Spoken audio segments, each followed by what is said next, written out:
Hey, Slosh, I do, Buckaroos. How the heck are you? Sorry, I'm about a minute late here, but I had to get to this nice cocktail lounge.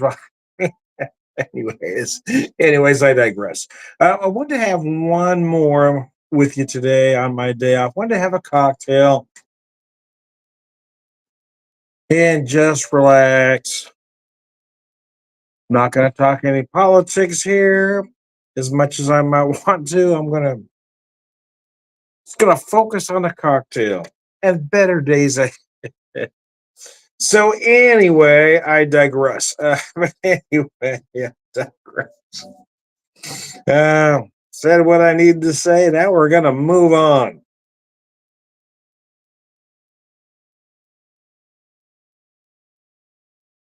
Get this set real fast. There we go. Now we're in business.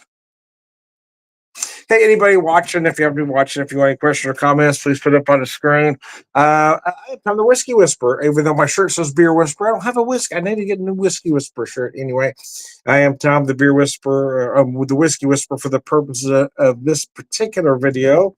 I want to do one cocktail. I want to do one nice cocktail. I haven't had a cocktail today, and I'm using the Watershed out of Columbus, Ohio. They're uncut, unfiltered, straight bourbon whiskey at 61.1% or 122.2 proof. Anyway, this whiskey is insane, man. It is just crazy good.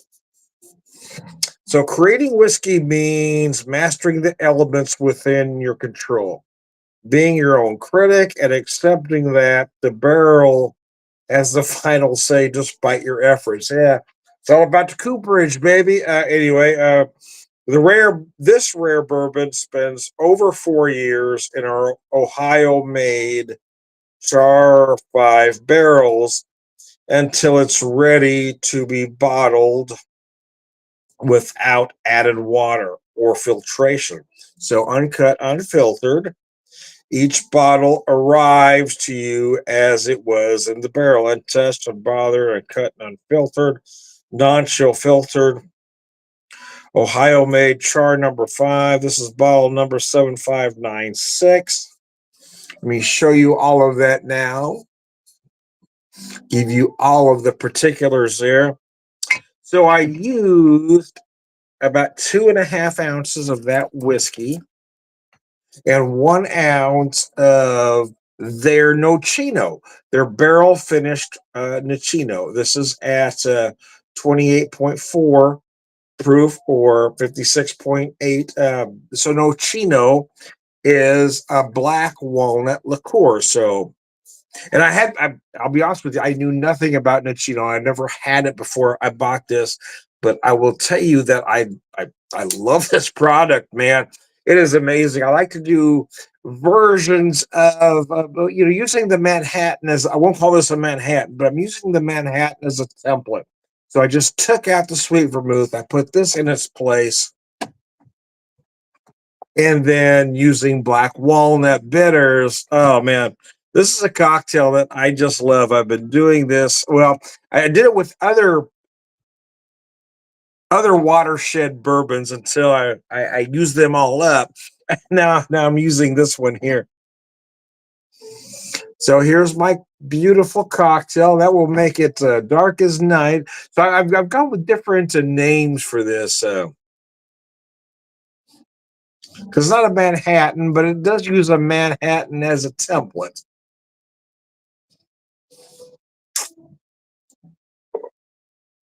Columbus Nights, maybe, since I'm using 2 Columbus products here. It's brilliant. So if you're going to, so again, using the Manhattan as a template, if you're going to swap out that sweet vermouth, you need a product that does 2 things, that adds some sweetness and some acidity. And the Nocino does both of those things. Now, you could do a version using the sweet vermouth as well. Use half ounce of sweet vermouth, half ounce of Nocino, which I've done before, which is a nice cocktail. But here I wanted to take out that sweet vermouth altogether, just the bourbon and the Nocino, because I love that flavor. The Nocino is incredible, man. But here's the thing: I've never had Nocino before. So my only experience with Nocino is this. So I don't know if this is a typical representation. I have no idea. I know nothing about the product. I will tell you that I love this one though. Yeah, I'm glad I bought that one. I kind of bought it on a whim, and oh, man, I just love having it. Give me again. It's another dimension to cocktails. Got this glass, I like this little glass, a little stubby coupe, little stubby coupe. I've got a few that are similar to this, but with a longer stem. But I love the little stubby. I love the little stubby, baby.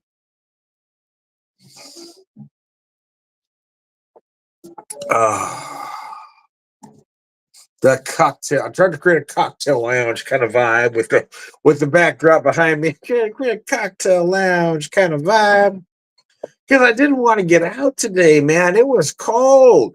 I thought about getting out, trying to hang with a friend, but man, it's cold. I do have to get out tomorrow, though. I've got to do a little work tomorrow because I didn't get out today, so I do have to get out tomorrow. But it's supposed to be a little warmer, so feeling a little better about that. Ugh.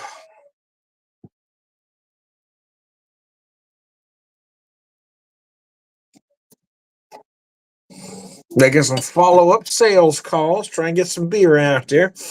Oh gosh, I do like cocktails, man. My dad wasn't a cocktail guy.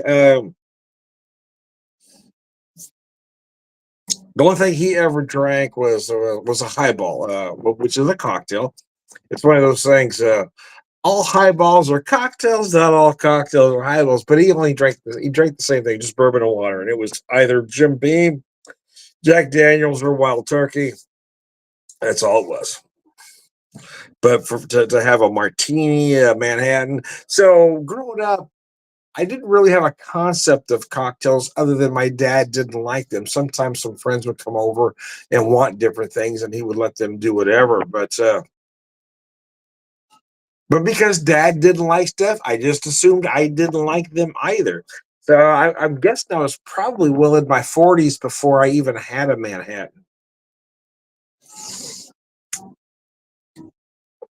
for the first time. And I can't remember the first one, can't remember my thoughts on it.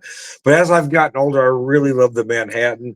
It took me a while to warm up to the old fashioned, mostly because places tend to want to make them very, very sweet. And I just don't like a sweet cocktail. Well, not anything sweeter than a Manhattan, let me say that.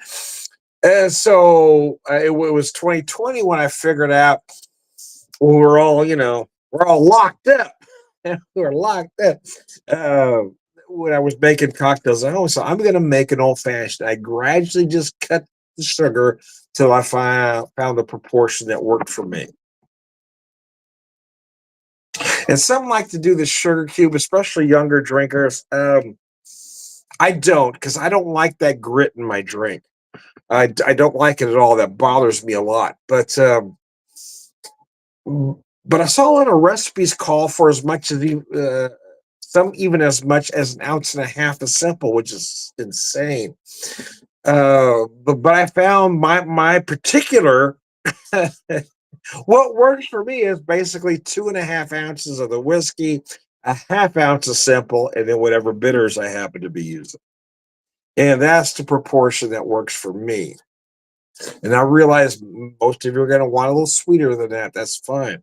That's why all of us are our own best bartenders. We know what we like. That's why about the only time I ever order cocktails out is when I'm on vacation. Because vacation time is different than regular time. So regular time's got a limited amount of money. So if he's going to buy a cocktail, he wants it done a very specific way. But vacation time, hey, he's saved up for this. He's relaxed. He's looking at that menu and saying, let's get out of my comfort zone a little bit. So I'm going to be okay with some different things, but regular old time, oh no.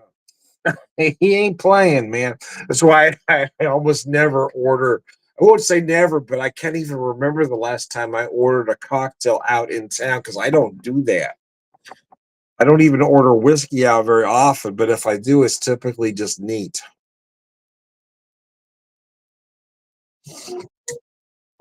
Why? Because they can't screw that. They can underpour me, but they can't fuck it up. You can underpour me if you want. But no. So I'm really particular about the cocktails I order out. And I ask a lot of questions that others might not, because again, I'm concerned about that sweet, especially if it's an old fashioned. I want to know how much sugar you're putting in that damn drink. But vacation time, he's got a whole different mindset. He's relaxed. He don't care. He's tipping good. Regular time tries to tip as well as possible. I do try to tip well, but not as generous as vacation time. Vacation time. There you go. Here's 20. Thank you. Thanks for paying attention to. Thanks for answering my questions. Thanks for knowing your product. You deserve this.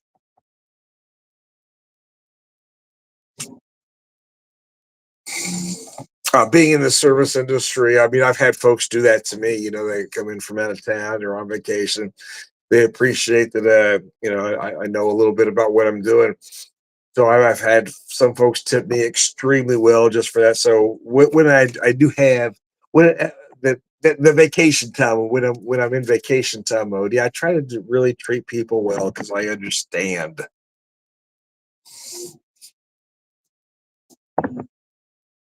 Uh, this cocktail is insane.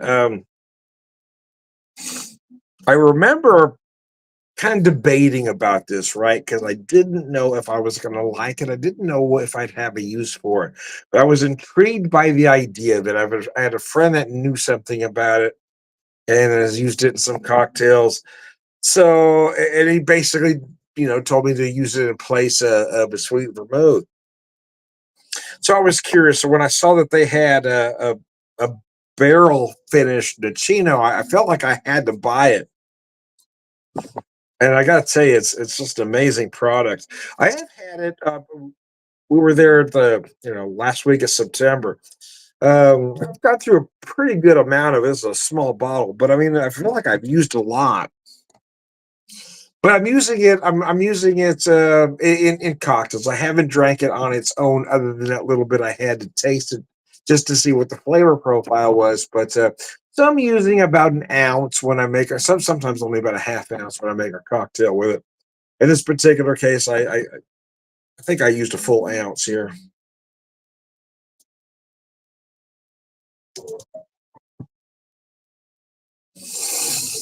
But it's just so amazing. It just balances that whiskey out so amazingly well. That black walnut. So a lot of folks aren't aware that black walnuts are indigenous to the Ozarks, so we're all familiar with black walnuts and the flavor of. It's quite a different animal than the English walnut. So you're thinking, oh, it's a walnut. Now it's not the same thing. Uh, yeah, much stronger flavor, a little pungent, more aromatic. Let's just say pungent doesn't sound like a good word. Well, yeah, there might be a better descriptor to use than pungent. I don't mean it in a bad way, but it is more aromatic than your typical English walnut.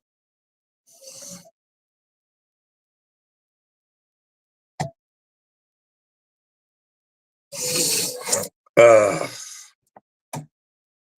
but this stuff is insane. Nocino liqueur finished in bourbon whiskey barrels. And that's all the info they give me. I know they might give me some tasting notes, but no. But I will tell you that I'm not going to Columbus this year, but we're getting close. We're getting to Cincinnati, so I'm hoping that they might distribute this to the Cincinnati area. Otherwise, I'm going to have to talk my wife into taking about an hour and a half road trip into Columbus to get to Watershed to buy another bottle of this because I really, really like it. I tell you what, I'm going to have to do though. At some point, I'm going to have to just go to the liquor store and buy a familiar name, Nocino, right? Whatever they're the biggest X, I have no idea. Um, but those of you that know me know I mean, as I look at my bar cart right now, I've got several whiskeys open, and I only have one that is a name. I've got Elijah Craig. This was a gift from a friend for Christmas. But other than that, everything I have on my bar cart, everything I have, I've got five unopened bottles at the moment. Everything I have is a small distillery product. I'm a big fan of that. But because I am not familiar with this particular product, I'm probably going to have to buy whatever the biggest name the Chino is just to kind of compare to get an idea because I have no idea other than this. But I will tell you that this particular Nicino, I don't know if it tastes like other Nicinos. I don't know anything about that. What I will tell you is, wow, I really like this one though. I taste the black walnuts. I taste that barrel finish. I really like it. A little bit of sweetness, a little bit of acidity. Balances that bourbon nicely. Lets me make a nice cocktail. I like it. Yeah, but honestly, I mean, I don't know. I've never had a Chino. I'm almost 60 and I've never had it before in my life. Quite frankly, I never heard of it before. I asked a I asked a friend on vacation, "Do you know anything about a Chino?" And they told me a little bit, but I don't know. What do I know? I'm a working class guy. What the hell I know about a Chino?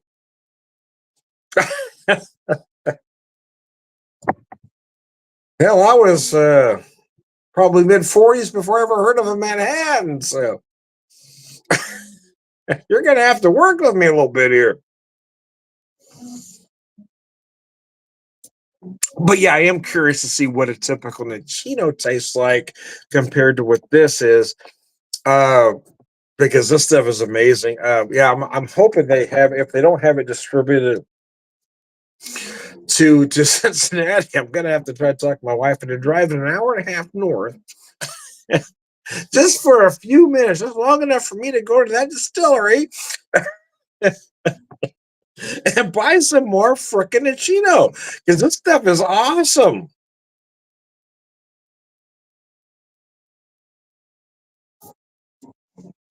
I've used it in versions of again. I'm using the Manhattan as a template, but the Manhattan is also the template. A lot of folks don't realize this. The Manhattan is also the template for the old fashioned. So you take that Manhattan, you swap out that sweet vermouth for a simple, and you have an old fashioned.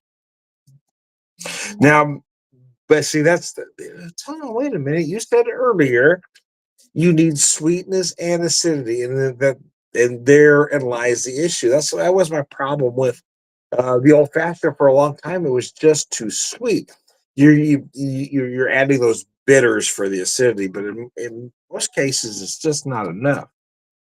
But yeah, I have done versions of an old fashioned where I've added a little simple with a Nicino.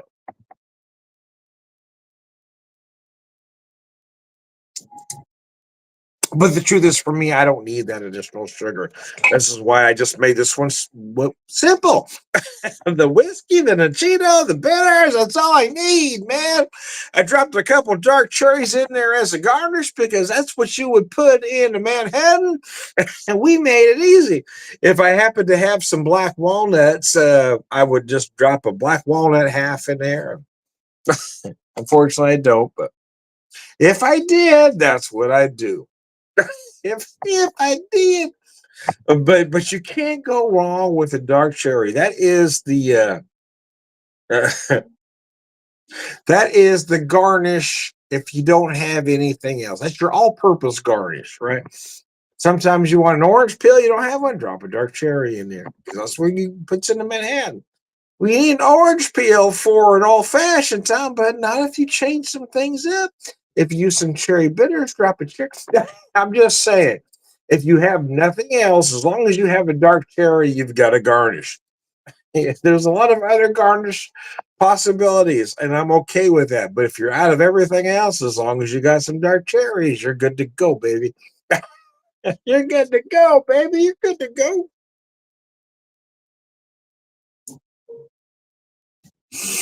Uh,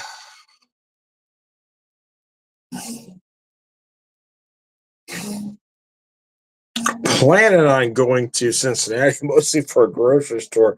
And every time I tell people that, they think I'm nuts. But I did talk to a gentleman the other day who had been to a jungle gyms that actually understands why we're planning a vacation around it. Said, no, you need more than a day in that store. I said, yeah, that's what I've been telling people. But they just don't seem to get it. They think I'm crazy. But once you've walked into that store, man, oh man, they have specialty sections that, in some cases, I won't say as big as your grocery store, but maybe the same size as some convenience stores. I mean, their hot sauce section was huge. Their soda pop wall was amazing. Their cheese section is bigger than my living room. And it's a big store, man. But they have this large international, anything you can think of, it is just massive. My wife and I spent about 3.5 hours in there, and I wish we could have had more time, but we needed to move along because we had a destination. But yeah, I mean, the plan, I don't really have a plan, but I got an idea in my head. When we first roll into town, I would like to go there and spend maybe 2, 3 hours, get a few things, not everything we're going to need, just kind of get the lay of the land, relax. Because when we were in there, we were in a hurry, so I really couldn't do anything in there. We couldn't, they've got a nice area where you can have beers, a couple places where you can get some food. I'd like to just, shop for a little bit, but then go sit down and have a beer. Maybe get a little snack.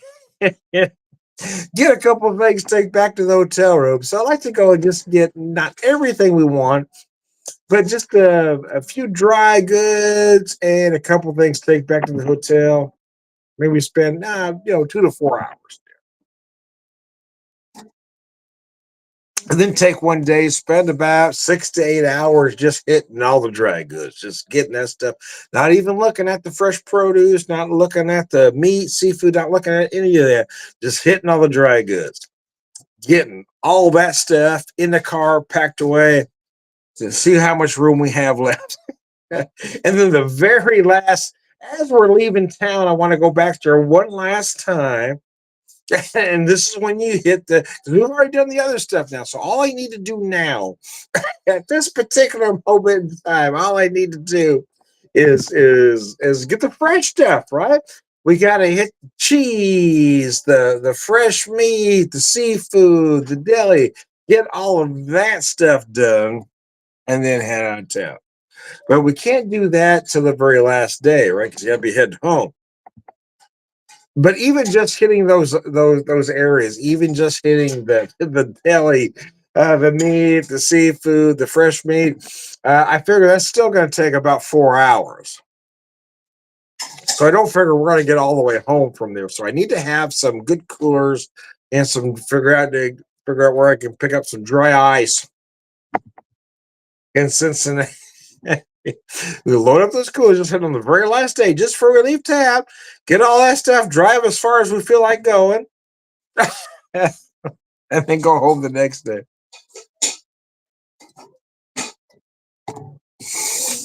Oh man, I got to be honest with you. I started walking over to the seafood area because it's massive, and I kind of lost stuff at a glance, and then I stopped myself. I said, "No, you cannot look because you cannot buy anything." We're not going straight home from there, and our car is full. I'm not even sure how my wife got some of that stuff in that we bought there that day. We bought a full shopping cart full of crap. and all dry goods. And she found a way to put it, but I know there was no way we could have gotten fresh product in there and been able to keep it all the way home. That was a problem. I said, man, there are so many things that look so good. But since we're going to be there for 4 days, I'm thinking, okay, if we go there the first day, just buy a couple things. Um, get a few dry goods, but get a couple fresh items to try, right? Even if we don't want to cook, we can get a couple of deli items, some cheese to go back, do a little charcuterie board at home, get some fruit, that kind of thing. Take back to the room, relax, and not have to eat dinner out. That's the worst part about vacations for me is that, and so I get sometimes it's nice to eat out, especially it's nice to go to places you haven't been to before. But after a couple of days, I don't want to eat out. That was the problem with this last vacation. Is we were out 11 days, and we were both tired of eating out. Man, I was done. I mean, I had enough. I don't like eating out that much. For me, it's a treat. And I just don't want to do it often.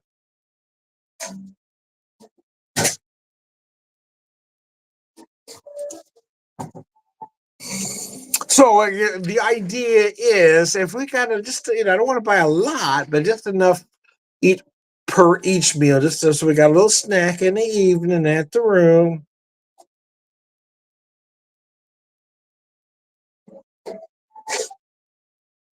Have something for breakfast at the room, eat out for lunch, and have a little snack back at the room for dinner. You're only eating out one a day. So we'll see. I don't know if I can pull that off, in all honesty, but that's the idea. But I know this last particular trip, because we didn't have a kitchen in the room, and we were forced to eat out as much as we were. I knew by the end of it we were tired. We were really tired of eating out,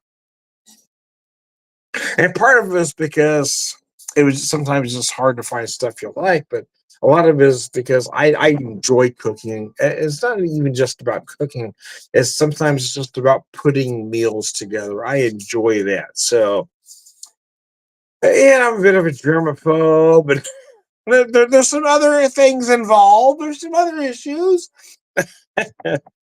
So anyway, but I am looking forward to this trip to go to Jungle Gyms, and I have to thank my daughter because she found the place for us.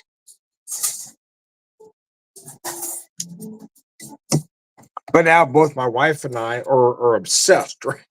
So I do all I said do all the cooking. That's not quite correct. I do the meals. She does the baking. I don't like to bake, but she does all the desserts and breads and that kind of thing. Because baking, requires some patience and the ability to follow directions. And I can't do that. I don't have patience or the ability to follow directions. But cooking allows you to be creative. So I love to cook, especially when I have the spices they have. They're insane. So I mean, I'm probably going to load up when we first get there. I'm probably going to get about half a shopping cart full of nothing but spices. Because this time I made myself stop at about six different things because I knew I could just keep shoving stuff in there. And I knew our car was full already. But then I said, no, this is why we're going there. And I'm justifying all this by saying that a lot of what I'm buying is stuff I mean, we won't need to buy again for a while. If I can load up on so many things, even though I'm spending a lot of money on vacation, we're buying a lot of food that's going to take us a certain period of time, especially the spices. I mean, I can't buy enough fresh food to last 6 months, but I can buy enough spices and dry goods to at least take us from 3 to 6 months. I might be able to buy enough spice to take us a year, but I might be able to buy enough dry goods to take us about 6 months or so.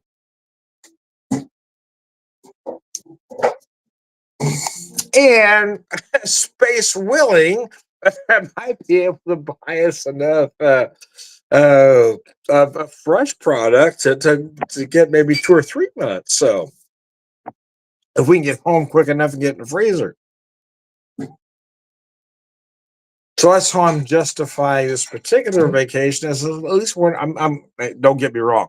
I'm going to buy a lot of beer. I'm going to buy a lot of whiskey, but I am going to buy a lot of food that's going to get us a while. So, yeah, that store was so amazing, man. I could have spent so many time in a lot of those aisles, and I was moving so fast because I knew there were so many things I could not buy at that moment in time because my car was full. It was the end of the vacation. I mean, there's a lot of reasons, but yeah, the Hispanic section, I'm gonna kill it. I'm gonna empty them out.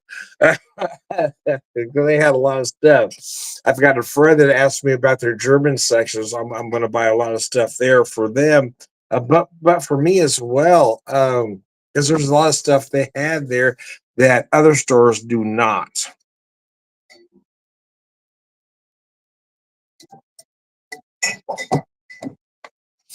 But yeah, I mean the Asian section. I mean, there's just a lot of stuff. No matter what part of the country you're curious about, Eastern Europe, UK, just the store is amazing. So I'll be honest. Being mostly of Irish and German descent, I tend to concentrate on those areas, except for the Hispanic.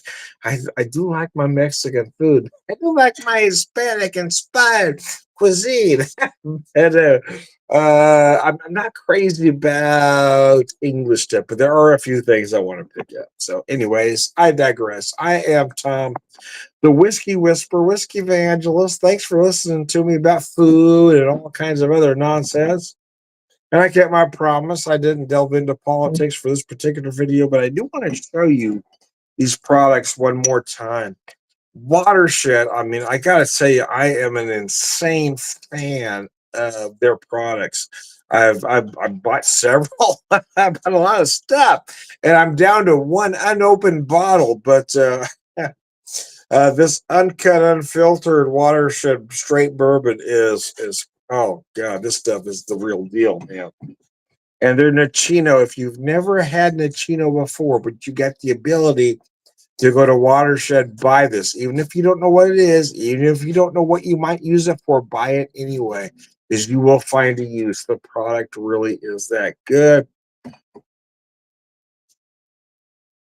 I am. We already did that, Tom. I'm Tom the Whiskey Whisperer, Whiskey Evangelist, prolific whiskey drinker, purveyor of wisdom, and